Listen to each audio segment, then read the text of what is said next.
우리가 부르는 찬송가 가운데 마음 정결한 그곳에 신령한 빛이 오니 이런 가사가 있어요. 여러분이나 저나 기도를 많이 하면 우리의 마음 가운데 신령한 것이 비치게 되어 있어요. 하나님이 바라시는 것은 여러분들이 복을 많이 받아서 성공하고 출세하고 세상에서 예수 믿었더니 내가 이렇게 잘 되더라, 그렇게 사는 것보다 중요한 게 있거든요. 그건 뭐냐면 예수 그리스도의 보혈로 깨끗한 영혼으로 사는 것, 그것은 세상에서 잘 되는 것보다 훨씬 중요한 거예요. 깨끗해야 하나님께서 우리에게 뜻하시는 바가 우리의 마음 가운데 비춰지기 때문이에요. 여러분, 거울이 더러우면 여러분들의 얼굴이 비춰지질 않잖아요. 거울이 깨끗하면 다 비춰지잖아요. 마찬가지로 우리의 영혼이라고 하는 것은 하나님의 형상이 비춰지는 하나님의 거울과 같은 거예요. 그러므로 여러분들의 영혼은 항상 깨끗해야 해요. 마음이 청결한 자는 복이 있나니 저가 하나님을 볼 것이며, 그런 말씀도 있어요. 늘 예수 그리스도의 보혈로 청결한 영혼, 청결한 마음으로 살아가실 수 있는 여러분들이 되어야 돼요. 제가 시골에서 목회할 때 지금보다는 기도를 좀 더 많이 할 때죠. 아무래도 더 젊었으니까. 월요일 날 아침인데 더웠어요. 그런데 제 생각에 오늘 누가 큰 수박을 하나 가져오겠다, 이런 생각이 들어요. 그래서 이게 무슨 뜻인가? 그 시간에, 이런 시간에 새벽 예배 마치고 아침 시간이니까 수박 가지고 올 사람이 없잖아요. 그런데 이웃교회에 있는 목사님 한 분이 늘 친하게 지냈는데, 그때는 자가용도 흔하지 않을 때니까 목사님이 오시는데 자전거 뒤에다가 큰 수박을 하나 싣고 와요. 그래서 제가 오시길래 반가워서 그 수박 웬 거야, 왜 이렇게 왔어? 그랬더니 그 목사님은 자전거 뒤에 성경책과 침통을 가지고 다녀요. 침 놓으면서 전도하는 게 그분이 하는 일이에요.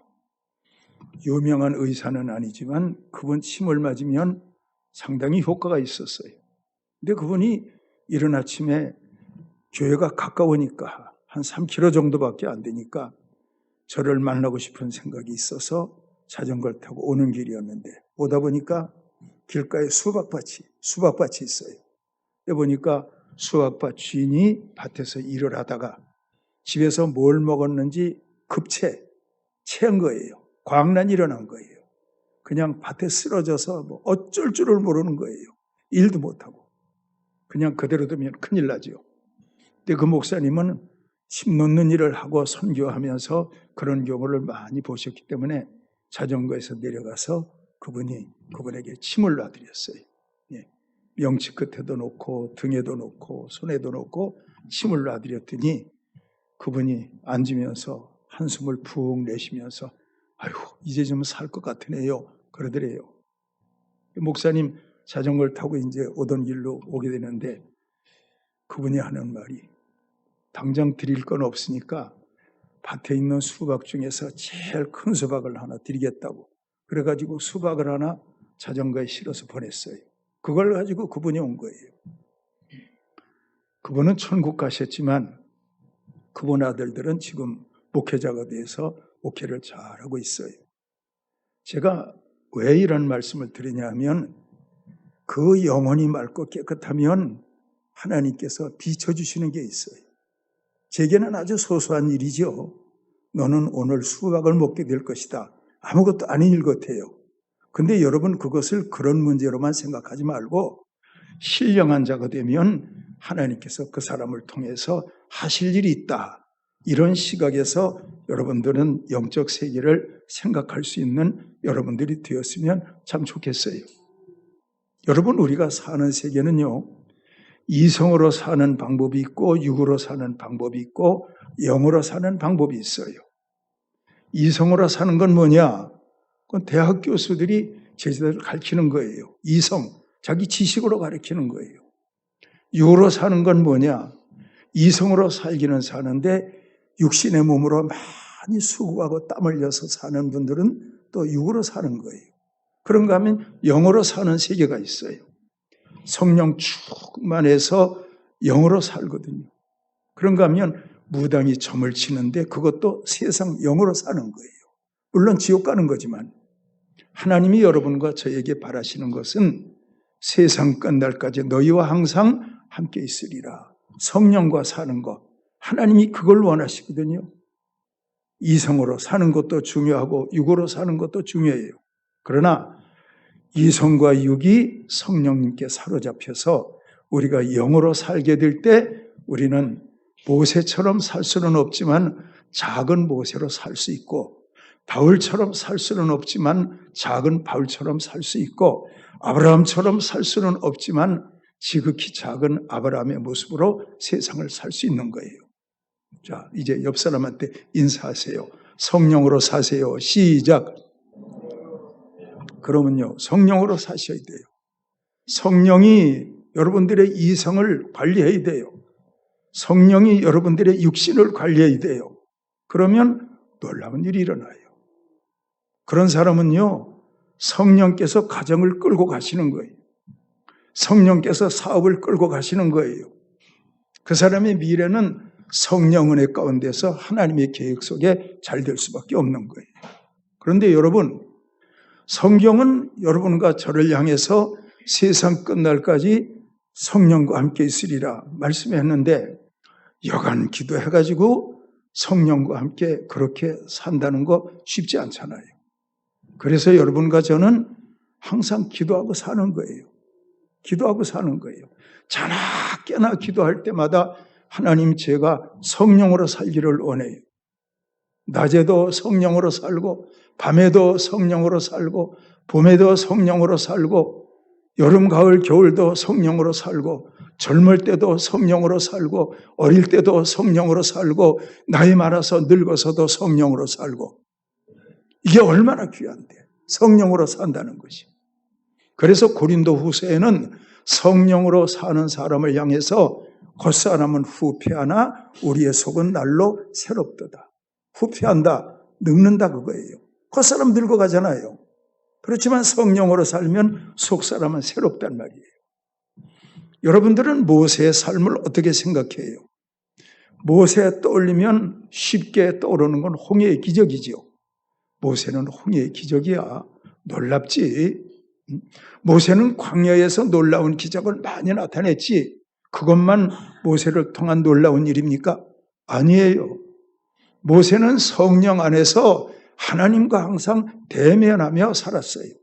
성령 충만하니까 모세의 깨끗한 영혼에 하나님이 하나님의 모습을 드러낸 거예요. 그러므로 모세가 하나님께 기도하면 하나님이 답을 주시는 거예요. 하나님, 홍해가 있나이다. 지팡이를 내밀라. 간단하잖아요. 하나님, 마라에 쓴물이 있네요. 그래, 나뭇가지를 물에 던지라. 달아줬어요. 그런 일 광야 기적 가운데 많이 나타나고 있잖아요. 성령으로 살아야 되거든요. 그런데 성경은 예수님의 말씀을 통해서나 성경 전체를 통해서 성령으로 산 사람들의 이야기를 계속 보여주고 있는데, 여러분들은 왜 그렇게 살질 못해요? 우리가 성령으로 살면 주일 예배 안 빠져요. 성령으로 살면 주일 성수 온전히 해요. 성령으로 살면 아낌없이 헌신하고 살아요. 성령으로 살면 헌금을 해도 인색함이 없어요. 아실 것은 성령으로 사는 사람은 하나님의 능력으로 살기 때문에 인생 살면서 어떤 어려운 일을 만나든지 성령의 시각으로 문제를 본다. 성령의 시각으로 문제를 봐요. 성령은 창조의 영이잖아요. 창조의 영, 창조의 시각으로 삶의 문제를 보면 문제가 어떻게 보여요? 별것 아니네. 별것 아니네. 가나안 땅 밥이네. 먹기만 하면 되겠네. 그거예요. 성령으로 살면 부활의 능력으로 살아요. 성령은 부활의 영이니까. 부활의 능력이면 우리가 살아가면서 어떤 문제를 만난다고 할지라도 창조의 시각, 부활의 시각으로 보면 그 문제는 별것 아니에요. 승리할 수 있어요. 근데 우리가 믿기는 믿는다 그 말이에요. 헌금도 하고 주일에는 주일날 교회 가고 때는 못 갈 수도 있고 우리는 우리의 마음대로 신앙생활할 수 있는데 성령께서 붙들어 주시면 그 사람의 신앙생활은 성령께서 붙들어 주시는 능력 안에서 신앙생활하는 거예요. 능력 안에서. 그러니 그 능력 안에서 우리는 절대적인 순종만 있을 뿐이에요. 그렇게 살게 될 때 성경에 나와 있는 놀라운 기적은 현실의 기적도 될 수 있는 거예요. 여러분들의 자녀들이 사무엘처럼 된다니까요. 여러분들의 자녀들이 다니엘처럼 된다니까요. 성경에 있는 그런 말씀들은 그런 사람들에게만 일어났던 것이야 내게는 상관이 없다고 선을 그으라고 이렇게 말씀하심이 아니고 그들에게 함께했던 하나님이 너희와 함께할 수도 있잖아. 그들과 함께했던 성령이 너희와 함께할 수도 있잖아. 성경은 여러분과 저에게 그렇게 말씀하시고 있는 거예요. 영으로 살아갈 수 있는 여러분들이 되기를, 성령으로 살아갈 수 있는 여러분들이 되기를 바라요. 그럴 때 여러분들에게는 놀라운 일이 일어나요. 그 사람은요, 생각만 해도 하나님이 그것을 기도로 받으시고 그 사람의 기도하는 거 이루어 주시거든요. 그리고 그 사람은 그 결과에 따라서 아낌없이 하나님께 영광 돌려요. 하나님, 모든 것이 하나님 은혜네요. 영광 돌리면서 한다니까. 근데 성령으로 살지 아니하면 어떤 좋은 일이 생겼을 때 자기가 잘한 것처럼 생각해. 이거 다 내가 했는데. 성령으로 살면 모든 것이 하나님의 은혜입니다. 범사의 글을 인정하라. 너의 길을 지도하시리라. 그렇게 살아갈 수 있는 여러분들이 될 수 있는 거예요. 그러므로 제가 오랜 세월 동안 말씀을 전하면서 기도 생활하면서 내린 단 하나의 결론은 뭐냐? 성령 충만, 말씀 충만이에요. 놀라운 일이 일어나거든요. 그렇게 살아갈 수 있는 여러분들이 되기를 바라요. 보십시오. 지난주에도 제가 말씀을 전했지만 바울이라고 하는 사람은 어떤 사람이에요? 성령 충만한 사람이에요. 말씀 충만한 사람이에요. 그러니까 바울이 어떤 어려움을 만나든지 예수님이 그에게 말씀하시는 거예요. 때로는 성령님이 말씀하시는 거예요. 그러니까 바울이 복음 전하면서 어떤 어려움을 만나도 두려워하지 않아요. 왜냐하면 예수님이 함께하니까, 성령님이 함께하니까 두려울 게 없어요. 담대한 거예요. 여러분들이 그런 분들이 되기를 원해요. 여러분, 우리가 기도하면 건강의 복도 오겠지요. 기도하면 우리의 자녀들이 무엇도 잘 되겠지요. 그런데 무엇 잘 된다, 무엇 이루어진다, 그것보다 중요한 것은 본질이라니까, 본질. 그렇죠? 참외 밭에 다니면서 큰 참외를 고를 필요가 없다니까. 줄기 잡고 땡기면 다 따라온다니까. 그 나라와 그 의가 오면 이 모든 것을 너에게 더하시리라. 그런 놀라운 기적은 지금도 이 세상에서 일어날 수 있다니까. 전에도 계시고 이제도 계시고 장차올 자요 전능자요 그렇게 말씀하셨다면, 전에 아브라함과 역사했다면, 전에 이삭과 함께 하셨다면, 전에 성경에 나와 있는 어떤 믿음의 사람과 함께 했다면 이제도 함께 하시고 장차도 함께 하시고. 왜? 그분은 영원하시니까.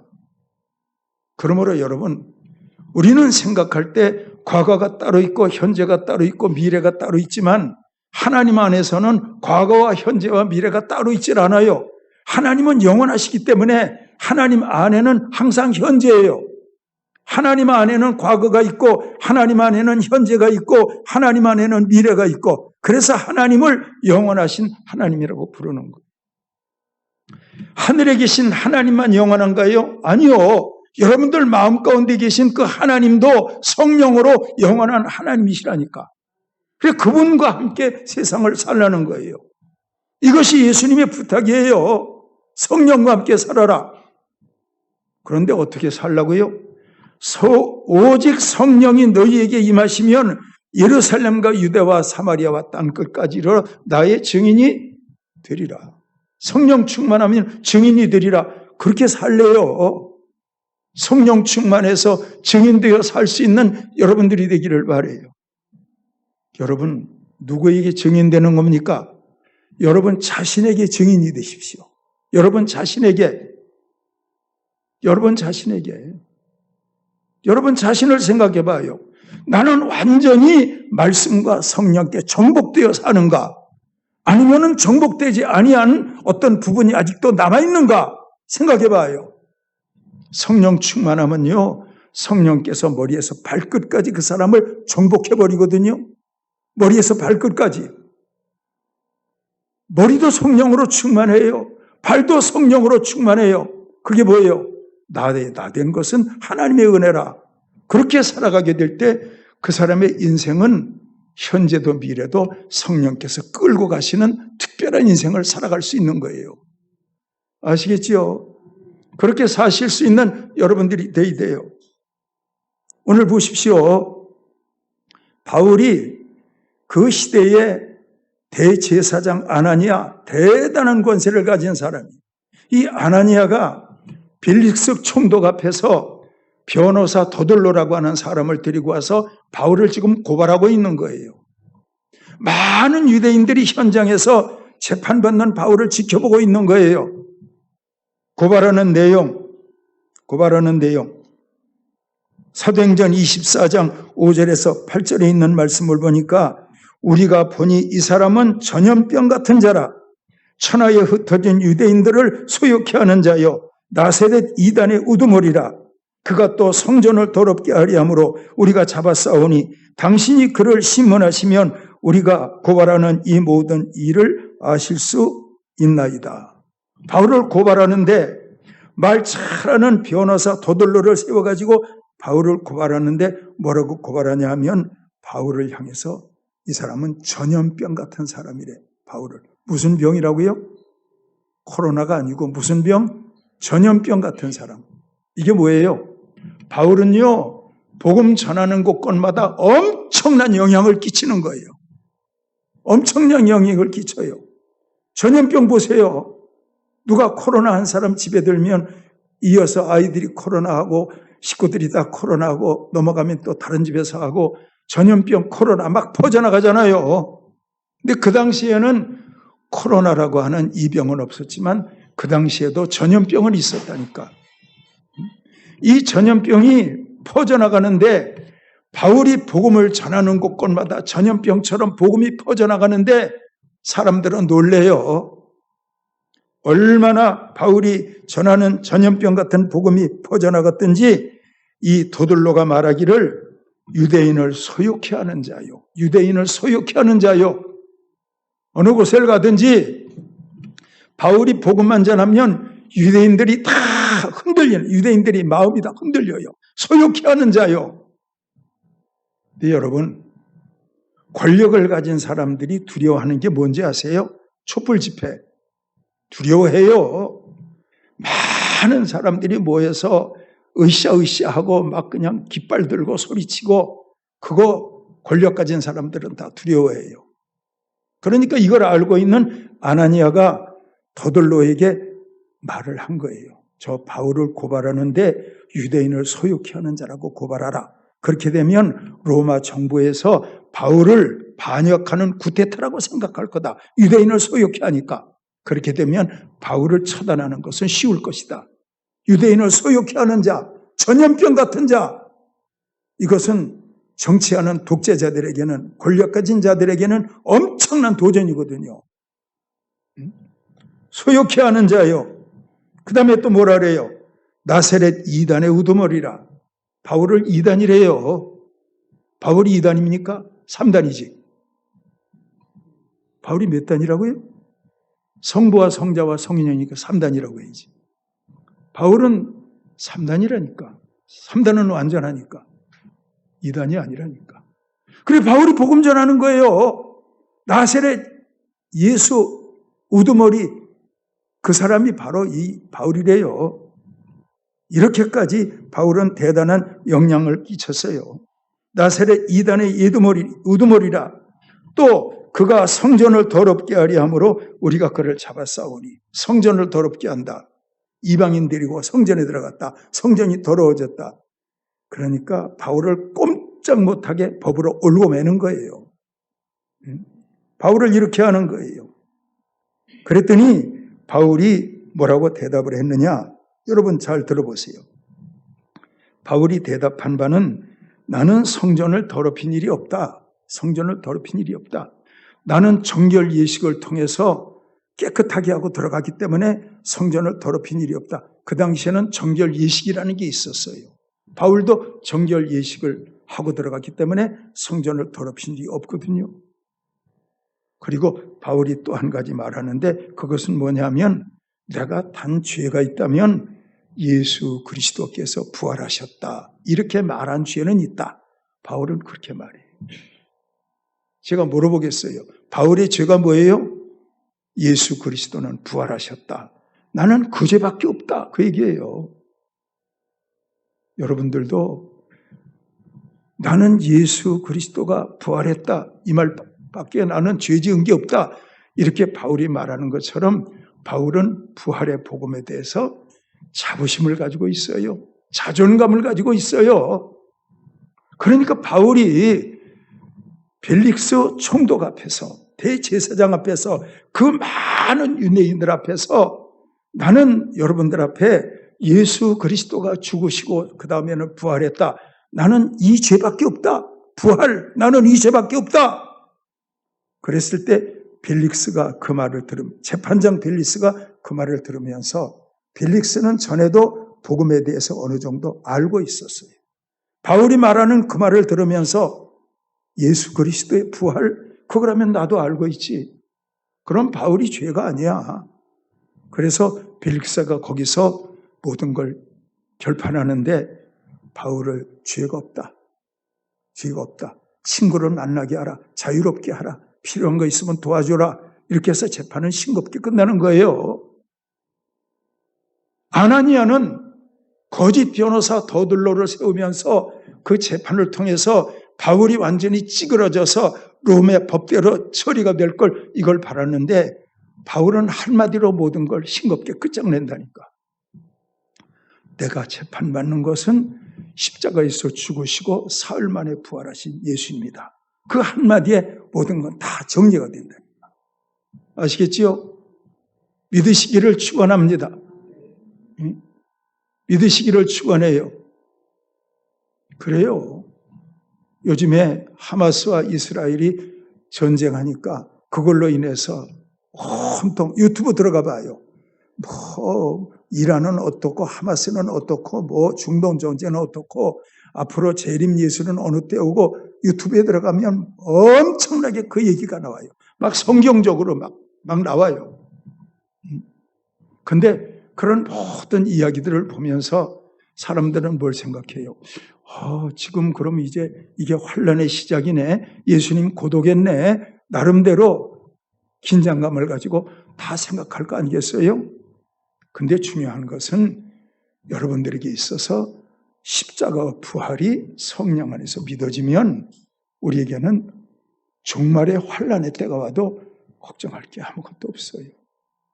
시험 공부 잘해놓으면 수능시험 문제가 아무리 어려워도 걱정할 거 없는 것처럼 환란의 때가 온다고 해도 여러분들 안에 성령으로 말미암아 십자가 부활신학으로 준비되어 있으면 그런 환란 가운데서도 우리는 넉넉히 통과할 수 있고 믿음 안에서 승리할 수 있는 거예요. 그게 중요하다니까. 그게 중요해요.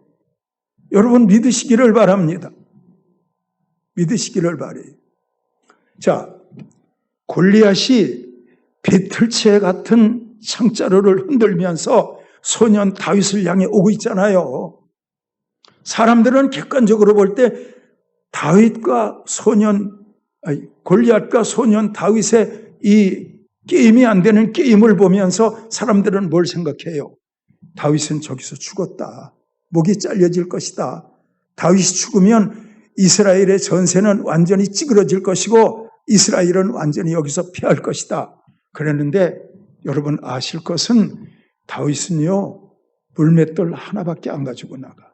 물론 5개 가지고 나갔지만 하나만 던져도 끝장났잖아요. 누구의 이름으로? 만군의 여호와의 이름, 만군의 여호와의 이름으로, 그 이름으로 나간다니까. 아시겠지요? 예? 그 이름으로 나가요.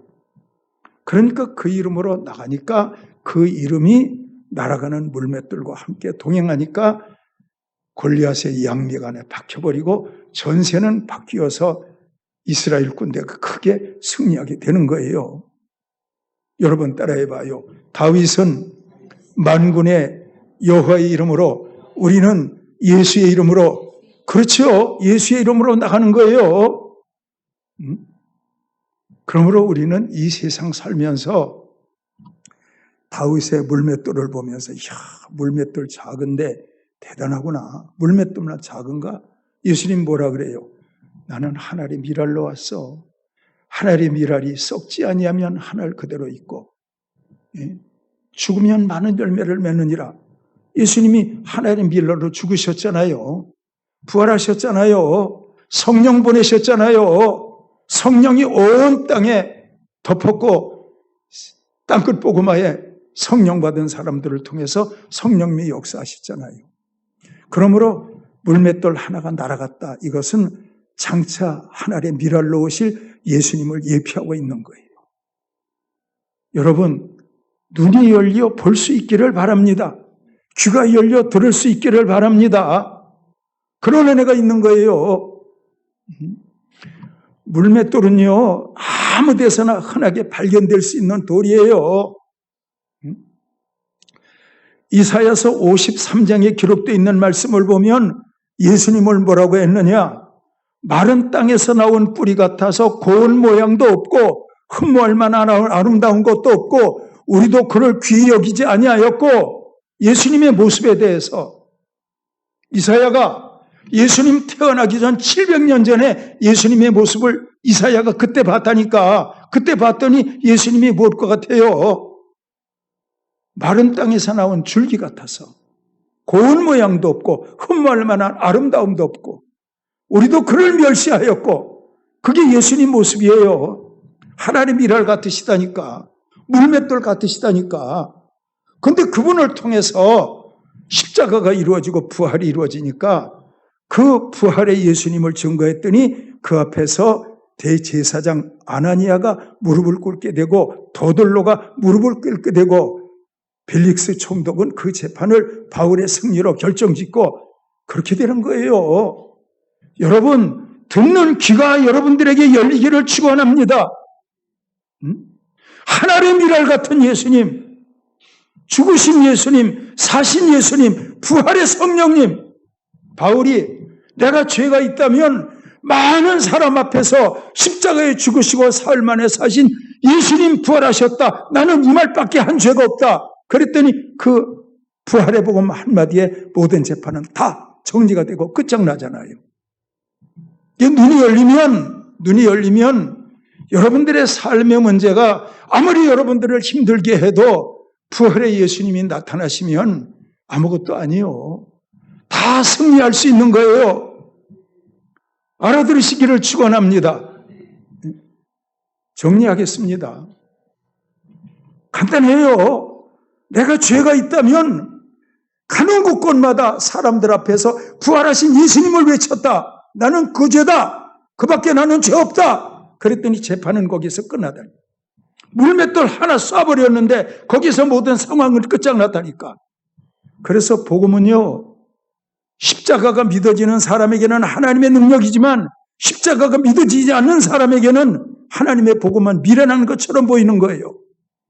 예수 믿으면서 주님의 십자가와 부활이 위대하게 보이기를 바랍니다. 그리고 그 이름 붙들고 영적 싸움에 승리할 수 있는 여러분들이 되기를 바랍니다. 설교 서두에 여러분들에게 말씀드린 것처럼 여러분, 육신과 이성이 성령께 정복되어서 성령으로 살아갈 수 있는 여러분들이 되어지면 부활하신 예수님의 복음이 여러분들의 인생을 끌고 갈 거예요. 이런 은혜가 여러분들 모두에게 함께 하시기를 주님의 이름으로 축원합니다.